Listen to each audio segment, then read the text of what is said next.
Well, I looked at one bad DreamWorks sequel, may as well look at the other one. And given I've noticed a pattern of reviewing Shrek movies, this was a bizarre coincidence. Shrek the third and most hated film in the acclaimed Shrek franchise. I guess it's not surprising to have a lackluster third entry follow after the great first film and near-perfect second movie, but man, Shrek the Third's gotten so much backlash from both franchise fans and moviegoers that people actually started to treat it as non-canon. And let me tell you, after watching it for the first time in years, I can see why. Shrek the Third not only feels like a shitty fan project to a film that was so good, but it feels like it exaggerates everything we know about Shrek while failing to realize what made those movies so good. The story this time around is that Prince Charming, the original secondary antagonist from Shrek 2, wanting revenge on Shrek after the death of his mother and take his rightful place as king of Far, Far Away. Meanwhile, King Harold has passed away in one of the most distasteful scenes I've seen in my life, and Shrek is next in line to be king. But oh no, Shrek doesn't want to be king because he thinks an ogre running for the kingdom is stupid. Shrek decides to look for Fiona's cousin Arthur, voiced by Justin Timberlake, to get him to be king instead.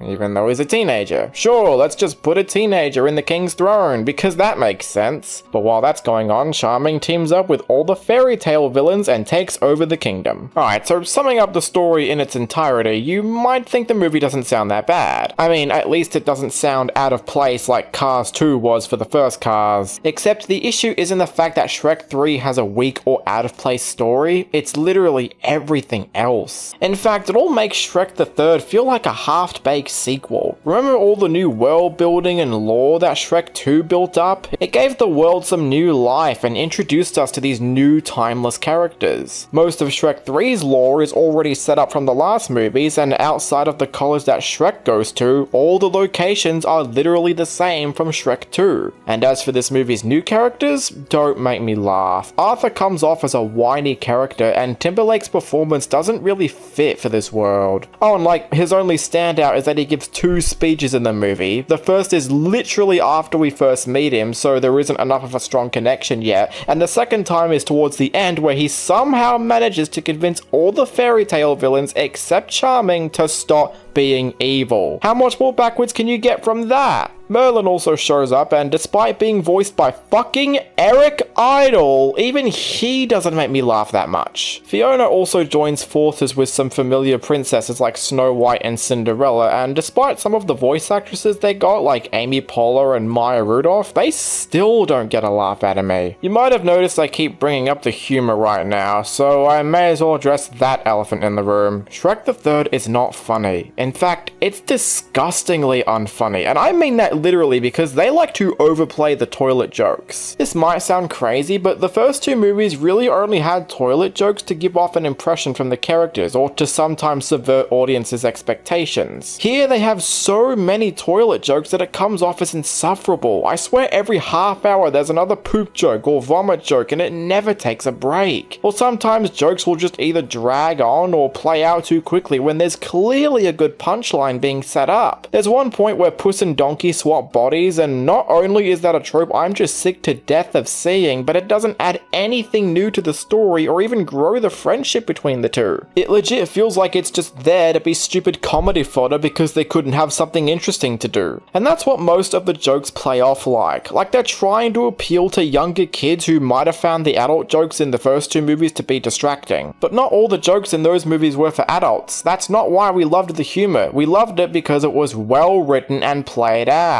Oh, and I didn't even mention how distasteful this movie can get. King Harold, one of the most beloved characters from the last movie, has a completely unemotional death scene because they plaster it with not 1, but 2 fake out deaths that come off as excruciatingly uncomfortable. And wow, what a great way to cap off this dramatic moment with a song that doesn't even fit appropriately. And while we're at it, let's have this stupid subplot where Shrek is nervous about becoming a father. Look, I understand why they don't want to have have further continuation of Shrek trying to see his self-worth, because pretty much everyone likes him now. But could they at least make the subplot just a little bit worthwhile? This subplot is treated as nothing but a stupid joke, like haha, Shrek is scared about being a dad, and when they do attempt to take it seriously, it's played completely straight with no subtlety or depth. The fact they try to have some sort of father-son relationship between Shrek and Arthur is laughable. By the way, I find Charming being the main villain to be a huge step back from his last appearance, because it's mainly him on his own. There's no longer anybody to bounce off him or vice versa. I do understand his motivation, but it ends up making him look rather pathetic and idiotic. And it doesn't help that the climax with him is complete and total bullshit. Not just because he's somehow the only one not convinced by Arthur's speech, but the fact that he has a literal musical and he cannot sing well. It hurts to both listen to and experience. I'll say this much, for all the shit talking I've been doing with this movie, there's not much in it that's completely unwatchable outside of a couple of scenes here and there. It's not funny, but it's not all cringeworthy. The characters don't leave an impact, but not all of them are annoying. But I think the reason this movie is the way it is because it lacks everything that made Shrek 1 and 2 so good. There's no longer the themes of self-worth or public status, it's just preoccupying itself with stupid jokes and juvenile plots. In a lot of ways, it feels less like a Shrek movie and more like a bad Robot Chicken sketch or bad fanfiction. Even the little things, like this movie not opening up with a book, throws me off. Shrek the Third isn't awful because of the amount of awful things it has, but because it just feels like a joke. It doesn't hurt my thoughts on the other Shrek movies, but after watching it for this video, I can understand why everyone wants to pretend it isn't canon. It doesn't add anything new to the franchise and does nothing substantial in the long run. And Shrek Forever After forgetting the events of this movie just goes to show how much people don't care about it. So yeah, there's not much more for me to say. If you've seen the last two Shrek movies, avoid this immediately and go straight to Shrek Forever After. It's not the worst animated movie I've seen, but it's a Shrek movie I won't hesitate to dump in deep swamp mud.